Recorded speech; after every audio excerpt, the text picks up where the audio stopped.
हाय viewers, आज मैं start करने वाला हूँ इलेक्ट्रिसिटी का फोर्थ पार्ट। और आज का जो टॉपिक मैं स्टार्ट करने वाला हूँ वो है ओम्स लॉ। अगर देखा जाए तो ओम्स लॉ जो है एक बहुत ही इम्पॉर्टेंट, या आप कह सकते हो हार्ट ऑफ द इलेक्ट्रिसिटी, है ना। तो ओम्स लॉ के बिना इलेक्ट्रिसिटी पढ़ना मतलब समझ लो एक तरह से बेईमानी ही है, और इसके बिना बिल्कुल पॉसिबल ही नहीं है इलेक्ट्रिसिटी को पढ़ना, ठीक है। तो ओम्स लॉ को हम लोग तो पढ़ेंगे ही, लेकिन ओम्स लॉ को पढ़ने से पहले कुछ हम लोग एक्टिविटी मैं आपके साथ डिस्कस करता हूँ। और एक्टिविटी का आंसर मैं आपसे कुछ पूछूंगा क्वेश्चन, तो उसका आंसर आपको देना है। और मुझे लगता है कि आप बिल्कुल सही आंसर दे पाओगे, ठीक है। देखो ये क्या एक्टिविटी है। मेरे पास यहाँ पे दो अलग अलग डायग्राम से देख सकते हो। यहाँ पे एक बैटरी है, और एक बैटरी का पावर तो मैंने को बताया था 1.5 वोल्ट होता है पोटेंशियल डिफरेंस, ठीक है। उसको मैंने कनेक्ट किया है एक बल्ब के साथ, एक स्विच के साथ, ठीक है। दूसरे में मैंने दो अलग अलग बैटरीज को कनेक्ट किया है, ठीक है। दोनों 1.5 वोल्ट के, ठीक है। उसको भी मैंने कनेक्ट किया एक बल्ब से और एक स्विच से, ठीक है। अब आप बताओ कि जैसे मैं स्विच ऑन करूँगा तो दोनों बल्ब में से सबसे ज़्यादा ब्राइट लाइट किससे आएगा। तो आप बिल्कुल आराम से बोल सकते हो कि सर इससे आएगा, है ना। तो चलो हम लोग देखते हैं। तो जैसे हमने इन दोनों को स्विच ऑन किया, आप देखोगे कि ये बल्ब जो है वो बिल्कुल जलना स्टार्ट हो गया, बिल्कुल जलना स्टार्ट हो गया। लेकिन अगर दोनों में अगर हम कंपेयर करते हैं, तो बल्ब ज़्यादा ब्राइट किस में जल रहा है, इसमें जल रहा है। क्यों इसमें जल रहा है? क्योंकि बोलोगे सर कि इसमें ज़्यादा करंट फ्लो कर रहा है। क्यों ज़्यादा करंट फ्लो कर रहा है? क्योंकि इसमें दो बैटरीज़ है।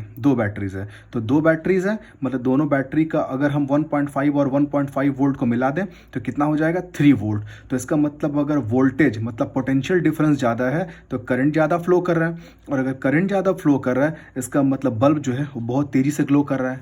यहाँ पे पोटेंशियल डिफरेंस कम है, तो पोटेंशियल डिफरेंस कम है तो इसमें कम करंट फ्लो कर रहा है, और कम करंट फ्लो कर रहा है तो इसलिए बल्ब जो है वो बहुत कम लाइट दे रहा है, ठीक है। तो दोनों में से अगर मैं देखता हूँ तो इसमें बल्ब जो है बहुत ज़्यादा रोशनी दे रहा है, बहुत ज़्यादा रोशनी दे रहा है। क्यों? क्योंकि इसमें करंट ज़्यादा है। और करंट क्यों ज़्यादा है? क्योंकि यहाँ पे पोटेंशियल डिफरेंस जो है वो बहुत ज़्यादा है, ठीक है।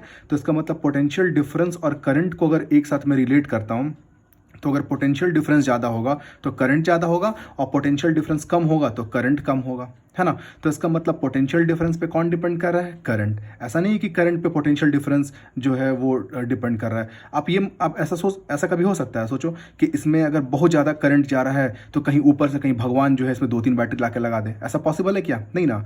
तो हम लोग क्या कर सकते हैं, हम लोग खुद से यहाँ पे बैटरी को इंक्रीज डिक्रीज करा सकते हैं, और बैटरी को इंक्रीज डिक्रीज करा सकते हैं तो इसका मतलब पोटेंशियल को इंक्रीज डिक्रीज करा सकते हैं, और पोटेंशियल को इंक्रीज डिक्रीज करा सकते हैं मतलब करंट इंक्रीज डिक्रीज हो सकता है। तो करंट जो है वो किस पर डिपेंड कर रहा है? पोटेंशियल पे, है ना।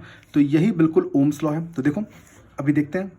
तो अभी जो मैंने आपको यहाँ पे एक्टिविटी को समझाया तो वो क्या था कि हम लोग पोटेंशियल डिफरेंस को इंक्रीज और डिक्रीज कर सकते हैं, और पोटेंशियल डिफरेंस को अगर हम इंक्रीज या डिक्रीज करते हैं तो उस पर कौन डिपेंड कर रहा है? करंट। अगर हम पोटेंशियल को इंक्रीज कर दे रहे हैं, अगर ज़्यादा रख रहे हैं तो करंट का वैल्यू ज़्यादा हो रहा है। अगर पोटेंशियल को अगर हम कम कर रहे हैं तो करंट का वैल्यू भी डिक्रीज कर रहे हैं। तो इसका मतलब पोटेंशियल और करंट में क्या रिलेशन मेरे को दिख रहा है? Direct relation. डायरेक्ट क्यों डायरेक्ट? क्योंकि पोटेंशियल बढ़ रहा है, करंट बढ़ रहा है, पोटेंशियल घट रहा है, करंट घट रहा है। और यही जो रिलेशन है वही रिलेशन को ओम्स ने दिया था। Ohms was a scientist. Ohms जो है वो एक साइंटिस्ट हैं, उन्होंने ये रिलेशन को फाइंड किया था, ठीक है। तो देखो मैं लिखता हूँ at constant temperature potential difference across the end of the conductor is directly proportional to the current flowing through it। मतलब किसी भी एक कंडक्टर में अगर करंट अगर कोई भी एक कंडक्टर है उसके अक्रॉस में जो पोटेंशियल डिफरेंस होगा, वो डायरेक्टली प्रोपोर्शनल होगा करंट फ्लोइंग थ्रू इट। मतलब अगर ज़्यादा पोटेंशियल रखोगे तो ज़्यादा करंट, कम पोटेंशियल रखोगे तो कम करंट, ठीक है। मैं फिर से पढ़ रहा हूँ, देखो at constant temperature potential difference across the end of the conductor is directly proportional to the current flowing through it. यानी कि V is proportional to I। मतलब मैं वोल्टेज मतलब पोटेंशियल डिफरेंस को इंक्रीज और डिक्रीज करा सकता हूं। तो अगर मैं इसको इंक्रीज डिक्रीज करा सकता हूं तो करंट भी इंक्रीज डिक्रीज हो सकता है। ऐसा नहीं है कि आप करंट को इंक्रीज डिक्रीज कराओगे तो पोटेंशियल, ऐसा हो सकता है क्या कि करंट को आप इंक्रीज डिक्रीज कराओ तो पोटेंशियल इंक्रीज डिक्रीज हो जाए। तो पोटेंशियल इंक्रीज और डिक्रीज कब होगा? जब भगवान आपको बैटरी ला के दे दें, लगा दें सर्किट में, तभी ऐसा होगा। लेकिन क्या ऐसा पॉसिबल है क्या? नहीं पॉसिबल है। लेकिन पॉसिबल क्या है कि आप वोल्टेज को इंक्रीज डिक्रीज करा सकते हो, और वोल्टेज को इंक्रीज डिक्रीज कराओगे तो करंट इंक्रीज डिक्रीज करेगा, ठीक है। यहाँ पे मैंने यहाँ लिखा है एट कांस्टेंट टेम्परेचर। एक्चुअल में ये कांस्टेंट टेम्परेचर का क्या इंपॉर्टेंस है ये हम लोग आगे के वीडियो में समझेंगे, ठीक है, नेक्स्ट वीडियो में इसको समझेंगे, ठीक है। तो देखो v is proportional to i, अब ये प्रोपोर्शनलिटी का साइन हटता है तो यहाँ पे आता है इक्वल टू और एक कांस्टेंट आता है, तो यहाँ पे r जो है एक कांस्टेंट है और r को हम लोग बोलते हैं रेजिस्टेंस। तो v इज इक्वल टू हम लोग क्या बोलते हैं IR, और यही ओम्स लॉ है, v is equal to IR, ठीक है। अब कुछ बुक्स में देखोगे कि ओम्स लॉ का जो डेफिनेशन है वो बिल्कुल ऐसा लिखता है, at constant temperature current flowing through the conductor is directly proportional to the potential difference across the end of the conductor. तो इसके हिसाब से अगर मैं जाता हूँ कि at constant temperature current flowing through the conductor is directly proportional to potential difference. अब देखो क्या ऐसा पॉसिबल है करंट को इंक्रीज डिक्रीज कराना? पॉसिबल है? नहीं पॉसिबल है। तो कभी हम इसको ऐसा लिख सकते हैं? नहीं, बिल्कुल भी ऐसा नहीं लिख सकते हैं। इसको हम क्या लिखेंगे? v is proportional to i, मतलब मैं वोल्टेज को इंक्रीज और डिक्रीज कराऊंगा तो करंट का वैल्यू इंक्रीज और डिक्रीज करेगा। तो अगर कहीं आपको ऐसा डेफिनेशन आप लिखा हुआ देखते हो बुक में तो ये बिल्कुल गलत है, और अगर आप भी ऐसा लिखते हो तो ये बिल्कुल गलत है, ठीक है। तो ये ओम्स लॉ का एक्चुअल डेफिनेशन ये है कि potential difference across the end of the conductor is directly proportional to current flowing through it, ठीक है ये।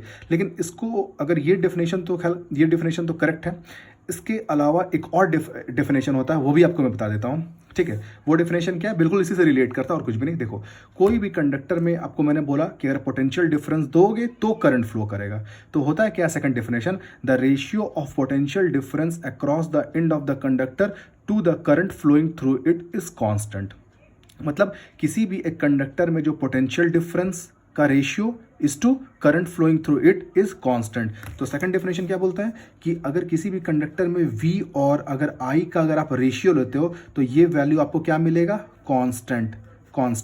तो v और i का जो आप रेशियो लोगे जो आपको कांस्टेंट मिलेगा, यही होता है आपके लिए रेजिस्टेंस। तो जब क्रॉस मल्टीप्लाई करोगे तो v इज इक्वल टू क्या आ जाएगा? IR।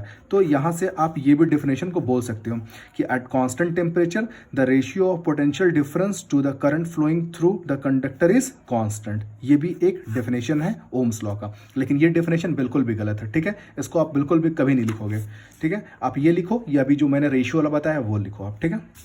नाउ देखो नेक्स्ट टॉपिक क्या आता है? रेजिस्टेंस। तो यहाँ से हमने देखा कि रेजिस्टेंस क्या है, ठीक है। अब हम लोग देखते हैं कि रेजिस्टेंस का एक्चुअल डेफिनेशन क्या है। तो it is a property of a substance due to which it opposes the flow of current. मतलब रेजिस्टेंस एक ऐसा प्रॉपर्टी होता है जो करंट को फ्लो करने से रोकता है। जैसे देखो सपोज करो कि ये कंडक्टर है, तो इससे जो करंट फ्लो हो रहा है तो रेजिस्टेंस एक प्रॉपर्टी क्या है कि करंट को इससे फ्लो करने के लिए रोकता है। तो इसका मतलब करंट जो रेजिस्टेंस जो है वो एक तरह का अपोजिंग फोर्स है। अपोजिंग फोर्स क्यों? क्योंकि वो हमेशा करंट को एक कंडक्टर से फ्लो होने के लिए रोकता है ना। तो इसका मतलब किसी भी एक कंडक्टर का अगर रेजिस्टेंस अगर बहुत ज़्यादा है इसका मतलब उसमें कम करंट फ्लो करेगा, और अगर कम करंट फ्लो करेगा इसका मतलब वो बैड कंडक्टर होगा, है ना। और अगर किसी भी कंडक्टर का रेजिस्टेंस कम है तो इसका मतलब उससे बहुत ज़्यादा करंट पास कर सकता है, क्योंकि रोकने वाला जो प्रॉपर्टी है वो कम है तो करंट ज़्यादा फ्लो करेगा, और करंट ज़्यादा फ्लो करेगा इसका मतलब ये बहुत अच्छा कंडक्टर है। तो इसका मतलब रेजिस्टेंस क्या है? एक तरह का फोर्स है जो करंट को किसी भी कंडक्टर से फ्लो करने से रोकता है ना। तो it is the property of a substance due to which it opposes the flow of current, ठीक है। अब इसका यूनिट देख लेते हैं, यूनिट ऑफ रेजिस्टेंस। देखो तो v इज इक्वल टू क्या होता है? IR, ठीक है। तो R इक्वल टू क्या हो जाएगा? V by I. तो v जो होता है उसका यूनिट क्या होता है? वोल्टेज, ठीक है, वोल्ट, और I करंट, इसका मतलब एम्पियर। तो उसका यूनिट क्या हो जाएगा? वोल्ट बाई एम्पियर, वोल्ट पर एम्पियर हो गया यूनिट ऑफ रेजिस्टेंस। लेकिन SI यूनिट जो होता है ओम, SI यूनिट होता है ओम, और इसको हम लोग सिंबल देते हैं ये ओम से। तो एक्चुअल में ये जो रिलेशन था वो किसने फाइंड किया था? ओम्स ने फाइंड किया था। तो उनको रिस्पेक्ट देने के लिए जो रेजिस्टेंस था उसका यूनिट हमने रख दिया ओम। ज़्यादातर ऐसे ही होता है कि जो साइंटिस्ट कुछ भी चीज़ डिस्कवर करते हैं तो हम लोग उनको रिस्पेक्ट देने के लिए उस चीज़ का जो यूनिट है हम लोग बिल्कुल उनके नाम पे रखते हैं। जैसे देखो फोर्स का जो डिस्कवरी था वो सर आइजैक न्यूटन ने किया था, तो हम लोगों ने फोर्स का यूनिट न्यूटन हम लोग जानते हैं, उनको रिस्पेक्ट देने के लिए फोर्स का यूनिट न्यूटन रखा, ठीक है। और जस्ट अभी हम लोग ये इलेक्ट्रिसिटी पढ़ रहे हैं तो इसमें चार्ज का डिस्कवरी था वो किसने किया था? कूलम ने किया था, ठीक ना। तो हमने चार्ज का यूनिट क्या रखा? कूलम, ठीक है। अब next topic conclusion of Ohm's law, ठीक है। तो कंक्लूजन ऑफ ओम्स लॉ को समझते हैं। तो फ्रॉम ओम्स लॉ का फॉर्मूला है v is equal to IR। तो अगर यहाँ से I का वैल्यू निकालेंगे तो v बाई आर। तो इसका मतलब ये हुआ कि v by R equal to I। तो इसका मतलब I क्या है? करंट। तो किसी भी अगर कंडक्टर में जो करंट अगर फ्लो कर रहा है तो वो दो फैक्टर पर डिपेंड करता है। नंबर वन पहला पोटेंशियल डिफरेंस और number two resistance. Number one क्या हो गया, पोटेंशियल डिफरेंस, और नंबर टू क्या हो गया, रेजिस्टेंस। तो किसी भी कंडक्टर में जो करंट फ्लो कर रहा है वो दो प्रॉपर्टी पर डिपेंड करता है, नंबर वन पोटेंशियल डिफरेंस और नंबर टू रेजिस्टेंस। तो देखो V जो है जस्ट ऊपर ऊपर है, तो V के साथ I का कैसा रिलेशन हो गया, डायरेक्टली, और R नीचे है तो कैसा रिलेशन हो गया, इनडायरेक्टली। ठीक है, तो देखो therefore the current flowing in a conductor depend upon the potential difference and resistance। यही जस्ट मैंने आपको बताया कि किसी भी कंडक्टर में जो करंट फ्लो कर रहा है वो डिपेंड करता है पोटेंशियल डिफरेंस पे और रेजिस्टेंस पे। तो देखते हैं कैसे। तो पोटेंशियल डिफरेंस पे डायरेक्टली, क्योंकि जस्ट ऊपर ऊपर है दोनों, तो potential difference is directly proportional to the current flowing in the conductor. और यही तो बिल्कुल ओम्स लॉ है कि पोटेंशियल डिफरेंस जो है वो डायरेक्टली प्रोपोर्शनल होता है करंट के। ठीक है, और सेकंड देखो कि रेजिस्टेंस के साथ करंट कैसा है, इन्वर्सली। तो the resistance of a conductor is inversely proportional to the current flowing through it. और यही जस्ट मैंने आपको बताया था कि रेजिस्टेंस क्या है, कि एक प्रॉपर्टी है जिसके चलते वो करंट को किसी भी कंडक्टर में फ्लो होने के लिए रोकता है। तो इसका मतलब किसी भी कंडक्टर का अगर रेजिस्टेंस बहुत ज़्यादा है मतलब बहुत ज़्यादा करंट को रोक लेगा, और बहुत ज़्यादा करंट को रोक लेगा मतलब करंट कम पास करेगा। तो रेजिस्टेंस अगर हाई है तो करंट का वैल्यू क्या होगा, कम होगा। तो एक वैल्यू इंक्रीज कर रहा है और एक डिक्रीज कर रहा है, तो कैसा प्रोपोर्शनल हुआ, इन्वर्सली। तो देखो resistance of a conductor is inversely proportional to the current. इसका मतलब किसी भी कंडक्टर का अगर रेजिस्टेंस हाई होगा तो उसमें जो करंट फ्लो कर रहा है वो कम होगा, और किसी का अगर रेजिस्टेंस अगर कम होगा तो बहुत अच्छा कंडक्टर है, इसका मतलब बहुत ज़्यादा करंट फ्लो कर रहा है। तो इसका मतलब रेजिस्टेंस के साथ करंट कैसा रिलेशन है, इन्वर्सली। ठीक है, अब देखो डिफाइन 1 ओम। तो जैसे हम लोगों ने 1 एम्पियर को डिफाइन किया था, 1 वोल्ट को डिफाइन किया था, वैसे अब यहाँ पे 1 ओम, ये भी बहुत इंपॉर्टेंट है। ठीक है, तो देखो V इज इक्वल टू क्या होता है, IR। तो R इक्वल टू मैं क्या लिख सकता हूँ, V/I।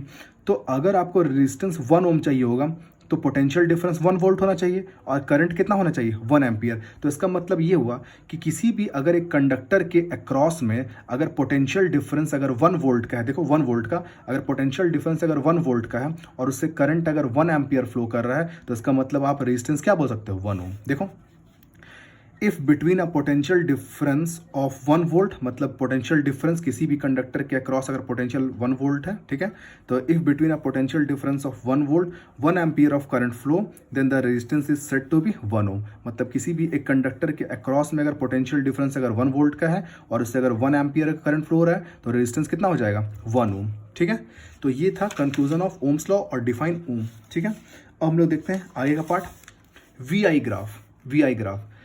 VI ग्राफ और वेरिफिकेशन ऑफ ओम्स लॉ। तो ये एक बहुत इंपॉर्टेंट एक्टिविटी है। ठीक है, और इस एक्टिविटी से हम लोग बिल्कुल आपको बताते हैं कि जो हमारा जो ओम्स लॉ है, उसको हम लोग कैसे वेरीफाई कर सकते हैं। ठीक है, तो VI ग्राफ का मतलब होता है वोल्टेज और करंट के बीच में ग्राफ ड्रॉ करेंगे तो उसी को हम लोग बोलते हैं VI ग्राफ, और ये वेरिफिकेशन होता है ओम्स लॉ का। तो इसके लिए एक सर्किट बना के रखा है, देखते हैं क्या। यहाँ पे एक रेजिस्टेंस है, बिल्कुल अननोन रेजिस्टेंस है, और रेजिस्टेंस के हमेशा पैरेलल में कनेक्ट करते हैं वोल्ट मीटर, ये मैंने आपको पहले बताया था, और अमीटर जो होता है वो सीरीज में कनेक्ट होता है। ठीक है, और इधर से एक स्विच है, और यहाँ पे देखो 1 2 3 4 यहाँ पे 4 अलग अलग सेल्स हैं। ठीक है, ये हो गया VA, ये हो गया VB, ये हो गया VC और ये हो गया VD, मतलब 4 अलग अलग सेल्स हैं।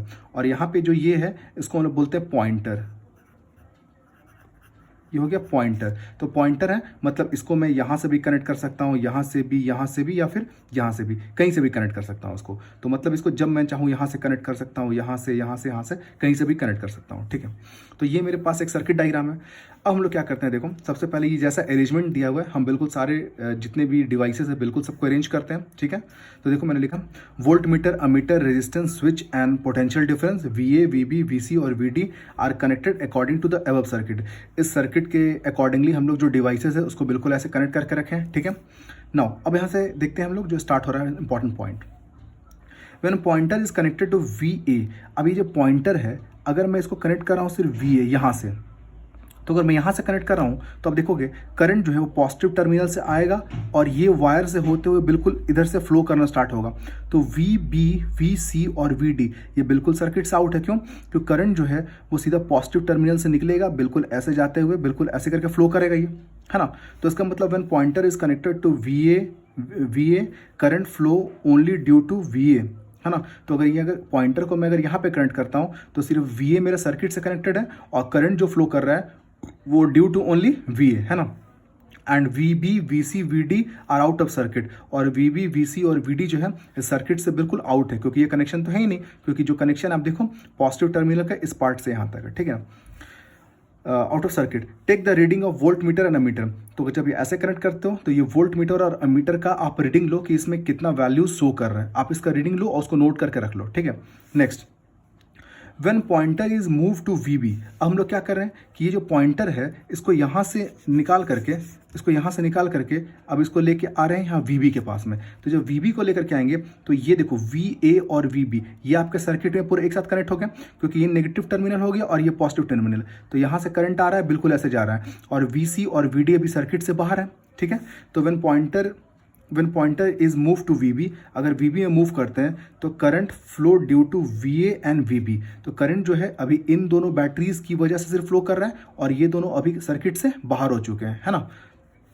Take the reading of voltmeter and ammeter, और फिर से हम देखते हैं कि जब मैं पॉइंटर को जब VB पे लेके गया था तो वोल्ट मीटर और अमीटर का मैं रीडिंग फिर से लेता हूँ, ठीक है। और this process continue to VD, और फिर मैं इसको VB के पास ले गया था, फिर एक बार यहाँ VC के पास लेके जाऊंगा और फिर VD को, तो मैं पॉइंटर को 4 अगर अलग अलग प्लेसेस पे मैं बिल्कुल एडजस्ट कर सकता हूँ, तो 4 अगर अलग अलग प्लेसेस पे अगर एडजस्ट कर सकता हूँ तो 4 बार मैं अलग अलग पोटेंशियल डिफरेंस, मतलब V और I जो करंट फ्लो कर रहा है उसका अलग अलग मैं वैल्यूज़ को मेजर करके, मतलब जो भी आएगा वैल्यूज़ उसको मैं नोट कर सकता हूँ, ठीक है। मैं फिर से एक बार बता देता हूँ एक्सपेरिमेंट को क्या किया था कि ये पॉइंटर को सबसे पहले यहाँ पे VA के पास रखा, तो VA के पास रखा तो सिर्फ BA सर्किट के साथ कनेक्टेड है, तो मैं पोटेंशियल डिफरेंस और अमीटर का रीडिंग नोट किया, फिर इसको मैं VB के पास ले आया तो वोल्टेज बढ़ गया। अब मैंने बताया था ना ओम्स लॉ में कि अगर पोटेंशियल डिफरेंस बढ़ेगा तो डिफरेंटली आपका करंट भी बढ़ेगा, और पोटेंशियल डिफरेंस तो इंक्रीज कर ही रहा है, तो आप देखो दोनों वैल्यूज चेंज कर जाएंगे। अब पॉइंटर को अगर मैं यहाँ पे ले आऊँगा तो यहाँ पे 3 अलग अलग पोटेंशियल डिफरेंस जाएंगे तो इंक्रीज कर जाएगा और वैल्यू, तो पोटेंशियल और बढ़ जाएगा तो करंट भी बढ़ जाएगा। तो वैसे करके मैं 4 अलग अलग रीडिंग्स को लेता हूँ पॉइंटर को एडजस्ट करके, ठीक है। Draw the graph between the V और I, तो आपके पास जो 4 अलग अलग जो आपने रीडिंग लिया V और A के बीच में, मतलब ये वोल्ट मीटर और अमीटर का जो 4 अलग अलग रीडिंग लिया आप पॉइंटर को एडजस्ट करके, है ना। तो draw the graph between the V और I, और इसके बाद क्या है कि V और I के बीच में आप ग्राफ ड्रॉ करो। The graph will be straight and upward, this verifies the Ohm's law, ठीक है। तो अब जब ये 4 अलग अलग रीडिंग को लेकर के जब इसका आप ग्राफ को जब प्लॉट करना स्टार्ट करोगे तो आप देखोगे क्या कि V और I के बीच में जब ग्राफ ड्रॉ करोगे तो वो बिल्कुल स्ट्रेट और अपवर्ड होगा। तो V और I के बीच में कभी भी ग्राफ अगर प्लॉट करते हो और अगर वो बिल्कुल यहाँ पे V मतलब हो गया वोल्टेज और I हो गया करंट, तो वोल्टेज और करंट के बीच में अगर ग्राफ कभी भी स्ट्रेट आता है तो आप समझ लो कि वो बिल्कुल ओम्स लॉ को वेरीफाई करता है। ये जो लाइन है स्ट्रेट होना चाहिए, थोड़ा ऊपर भी हो सकता है नीचे भी हो सकता है, लेकिन ये बिल्कुल स्ट्रेट होना चाहिए, ठीक है। मैं आपको कुछ डायग्राम दिखा सकता हूँ, देखो जैसे आप यहाँ पे देखो कि यहाँ पे ये बिल्कुल वोल्टेज और करंट के बीच में ये कुछ ग्राफ्स हैं, तो देखो यहाँ पे 1 2 3 4 5 अलग अलग लाइंस ड्रॉ किए, तो आप देखोगे सारे लाइंस बिल्कुल स्ट्रेट हैं। तो लाइन को सिर्फ स्ट्रेट होना चाहिए, लाइन कभी कर्व नहीं होना चाहिए। अगर लाइन से स्ट्रेट आ रहा है तो यही जो है वो ओम्स लॉ को वेरीफाई करता है, ठीक है। वो लाइन थोड़ा नीचे हो, थोड़ा ऊपर हो, थोड़ा ऊपर, उससे फर्क नहीं पड़ता है, ठीक है ना।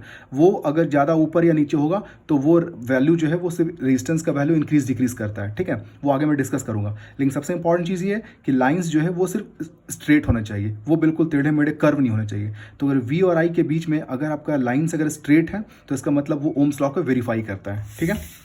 अब देखो the ratio of potential difference to the current flowing to be constant at every reading, और आप देखो पोटेंशियल डिफरेंस का और करंट का जो आप रेशियो लोगे अलग अलग पॉइंट पे, जब पॉइंटर को अलग अलग करके, तो हर बार आप देखोगे जब उसका रेशियो लोगे पोटेंशियल डिफरेंस और करंट का तो वो हमेशा बिल्कुल भी कांस्टेंट रहेगा। जैसे आप देखो मैंने आपको ओम्स लॉ का डेफिनेशन में बताया था कि V और I का अगर आप रेशियो लेते हो तो वो हमेशा कांस्टेंट आता है, तो वही ये मैं यहाँ पॉइंट लिख कर रखा हूँ। The ratio of potential difference to the current flowing to be constant at every reading, the constant value is the unknown resistance. तो इसका मतलब V और I का जो रेशियो लोगे ये हमेशा कांस्टेंट होगा। अगर आप वोल्टेज को बढ़ाओगे तो आपके लिए करंट भी बढ़ेगा, अगर वोल्टेज को और बढ़ाओगे तो करंट भी और बढ़ते जाएगा। तो इसका मतलब V और I का रेशियो जो होगा वो हमेशा होता है कांस्टेंट, और वही कांस्टेंट वैल्यू जो होता है वो उस रेजिस्टेंस का वैल्यू होता है जिसके अक्रॉस में हमने वोल्ट मीटर को लगा करके रखा था। ये देखो ये जो वोल्ट मीटर के अक्रॉस में ये रेजिस्टेंस लगा के रखे थे, तो वहाँ पे V और I का जो रेशियो आएगा वही इस रेजिस्टेंस का वैल्यू होता है, ठीक है। तो देखो कुछ एग्जांपल से मैं आपको समझाता हूं तो ये बहुत अच्छे से क्लियर होगा। देखो when pointer is connected to VA, अगर मैं इस पॉइंटर को अगर मैं VA के पास कनेक्ट करता हूं, देखो अगर पॉइंटर को मैं VA के पास कनेक्ट करता हूँ, ठीक है, तो वोल्ट मीटर और अमीटर का रीडिंग देखते हैं। तो वोल्ट मीटर का रीडिंग सपोज करो 2 वोल्ट आ रहा है और अमीटर का 1 एम्पियर। तो अगर मैं V और A का अगर रेशियो निकालता हूँ, V बाई A का, देखो जो ओम्स लॉ के हिसाब से मैंने बताया था ये डेफिनेशन, V और I इज कॉन्स्टेंट। तो अगर V बाई A का अगर मैं रेशियो निकालता हूँ तो 2/1 दैट इज इक्वल टू 2। अगर पॉइंटर को अगर हम VB में अगर कनेक्ट करते हैं, VB में, तो VA और VB इन दोनों के चलते पोटेंशियल डिफरेंस हो रहा है, तो करंट का वैल्यू इंक्रीज कर जाएगा। तो जब दो देखोगे, जब मैं दो बैटरीज को एक साथ कनेक्ट कर दिया हूँ तो टोटल वोल्टेज कितना हो गया, 2 और 2 4 जाएंगे। और जब मैंने करंट का रीडिंग देखा तो वो हो गया 2। और फिर अगर V बाई अगर A का अगर मैं रेशियो लेता हूँ तो 4/2, ये कट के सिंपलेस्ट फॉर्म में कितना आ जाएगा 2। तो आप देखो 2 बिल्कुल सेम आ रहा है। अब पॉइंटर को मैं VC तक ले गया तो VA VB और VC तो 3 अलग अलग बैटरीज हो गए। तो 2 + 2 + 4 तो वोल्टेज कितने हो जाएंगे, सॉरी 2 + 2 + 2 कितना आ गया, 2 4 6। और करंट का जब वहाँ पे रीडिंग देखा गया तो वो 3 था। तो V और A का जब रेशियो हमने निकाला तो वो 6/3, ये भी कटे कितना आ जाएगा 2। तो आप देखो कि अलग अलग जब मैं पॉइंटर्स को अलग अलग वोल्टेज से कनेक्ट कर रहा हूँ तो V और A का जो आपका जो रेशियो है वो बिल्कुल देखो हर जगह बिल्कुल सेम आ रहा है। और ये कांस्टेंट वैल्यू क्या होगा, वो जो रेजिस्टेंस हमने वहां पे लगा करके रखा है, तो ये 2 क्या है, 2 is the constant value which is the resistance of the given circuit. देखो तो V by A is a constant i.e. 2 and it is the resistance of a circuit. तो ये जो 2 जो कांस्टेंट आता है, V और A का जो रेशियो हमेशा कांस्टेंट आएगा, वही जो होगा वो रेजिस्टेंस का वैल्यू होगा जिसके अक्रॉस में हमने पोटेंशियल डिफरेंस को लगा के रखा है। देखो इसका ग्राफ अगर प्लॉट करना चाहोगे, देखो V2 है और A का वैल्यू 1 है, तो V2 और A का वैल्यू 1 मतलब करंट, ठीक है, पॉइंट यहाँ मिला, ठीक है। उसके बाद V का वैल्यू 4, A का वैल्यू 2, तो बिल्कुल यहाँ मिल रहा है, देखो मिल रहा है, यहाँ से मिल रहा है, यहाँ मिल रहा था ये। उसके बाद देखो ये 6 और 3 है, तो देखो वोल्टेज में 6 है और इसमें 3 है, देखो मैच कर रहा है ये। तो देखो अगर इन सारे पॉइंट्स को मैं जोड़ता हूँ तो लाइन बिल्कुल स्ट्रेट जा रहा है। तो V और I के बीच में अगर ग्राफ अगर बिल्कुल स्ट्रेट जाता है तो यही ओम्स लॉ का वेरिफिकेशन है, ठीक है।